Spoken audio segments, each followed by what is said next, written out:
राजु मगर त्यसैगरी रामचन्द्र अछामी कृपया तपाईहरु आयोजक टिमले व्यवस्थापन गरेको पुरस्कार ग्रहण गरिदिनु हुनको लागि स्टेजमा आमन्त्रण गर्दछु। राजु मगर निवासी त्यसैगरी तारकेश्वर 2 निवासी रामचन्द्र अछामी जहाँ भए पनि कृपया स्टेजमा आएर आफ्नो पुरस्कार ग्रहण गरिदिनु हुनको लागि हार्दिक अनुरोध गर्दछु।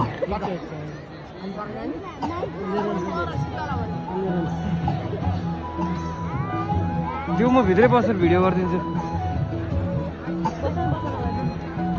जन्मिले